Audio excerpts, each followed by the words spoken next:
Terima kasih. Labuan mencatatkan jumlah keseluruhan kes sembuh melebihi 50% daripada jumlah kumulatif keseluruhan kes.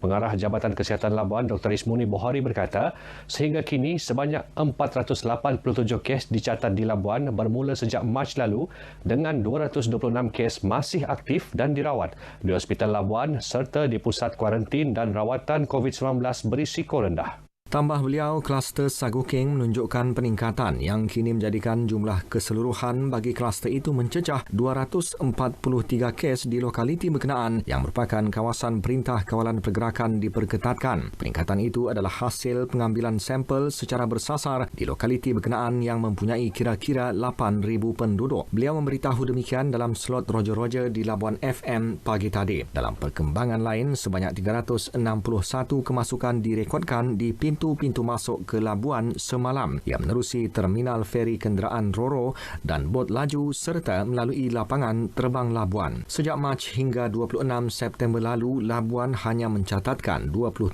kes secara keseluruhannya namun menunjukkan peningkatan drastik setelah pilihan raya umum Dewan Undangan Negeri PRU Dun Sabah. Perubahan prosedur operasi standard SOP berdasarkan pelaksanaan Perintah Kawalan Pergerakan Bersyarat PKPB susulan peningkatan kes COVID-19 di Labuan mendapat reaksi positif masyarakat. Justru, keputusan untuk menggalakkan pembelian makanan secara pandu lalu, penghantaran serta pembungkusan disambut baik warganya. Tinjauan RTM mendapati warga Labuan memilih untuk mengelak perkumpulan ramai dengan hanya seorang sahaja yang keluar untuk membungkus makanan di restoran. Kita boleh makan dalam ni dia bagus juga sebab sekarang kes makin meningkat. Ya, jadi kalau mau makan juga pun bawa balik ke rumah lah selamat sikit. Sebab kalau makan di sini pun masih banyak juga orang berdekatkan. Ya, jadi okeylah. Bagi pendapat saya, baguslah. Kami pun selamat, customer pun selamat dari COVID. Tidak kurang yang memilih khidmat penghantaran makanan bagi mengelak terdedah kepada perhimpunan ramai. Orang Labuan PKPB ni balik, jadi ramai orang dah boleh keluar lah. Ada pun yang menapau. Jadi kami sebagai food delivery ni memang sibuk lah. Susulan peningkatan kes saban hari, PKPB di Labuan dilanjutkan sehingga 13 November depan. Agensi Penguatkuasaan Maritim Malaysia APMM Zon Maritim Labuan komited lakukan rondaan setiap hari di perairan Labuan pastikan tiada kemasukan pendatang asing tanpa izin parti secara haram. Pengarahnya, Kapten Nur Bakari Abu Bakar berkata sepanjang Perintah Kawalan Pergerakan Bersyarat PKPB, 2 pasukan telah ditugaskan untuk melakukan kawalan dan pemantauan di seluruh kawasan perairan Labuan.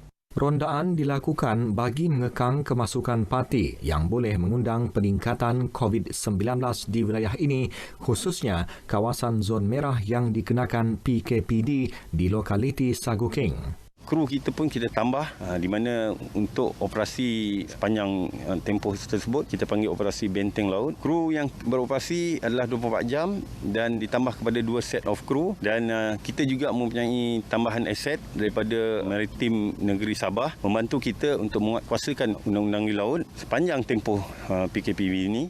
Beliau memaklumkan demikian selepas melakukan tinjauan ke kawasan yang menjadi sasaran kemasukan parti ke pulau ini. Tinjauan turut disertai PDRM Labuan, Majlis Keselamatan Negara MKN, Jabatan Kesihatan, Jabatan Imigresen dan Perbadanan Labuan. Sebanyak 39 pemeriksaan dilakukan sepanjang 2 minggu lepas di sekitar perairan Labuan. Ketua Kampung memainkan peranan penting dalam membantu negara khususnya dalam pemulihan COVID-19. Ketua Pegawai Eksekutif Perbadanan Labuan, Dr. Fari Akmal Osman berkata, Majlis Pengurusan Komuniti Kampung MPKK yang kini dinamakan Jawatankuasa Pembangunan dan Keselamatan Kampung JPKK perlu memberi khidmat kepada warga kampung dan proaktif dalam aktiviti pembangunan melibatkan sosioekonomi, pelancongan dan pembangunan modal insan. Beliau berkata demikian dalam majlis penyampaian watikah pelantikan pengerusi dan setiausaha JPKK yang dibuat secara dalam talian bersama ahli yang dilantik. Tambahnya mereka juga perlu berfungsi selaku penghubung antara kerajaan dengan rakyat dalam menyalurkan maklum balas, aduan, masalah serta permintaan dan keperluan komuniti setempat terutama dalam menangani situasi pandemik COVID-19. Dalam majlis berkenaan, 27 pengerusi dan setiausaha JPKK dilantik berkuat kuasa 1 Oktober 2020 hingga 30 September 2022. Buat julung kalinya Labuan mencatat sejarah dengan pelantikan Teo Ping Ping, wanita pertama memegang jawatan sebagai pengerusi JPKK. Dengan itu, sekian paparan berita wilayah dari Labuan. Terus patuhi SOP PKPB. Kembali semula ke Angkasa Puri.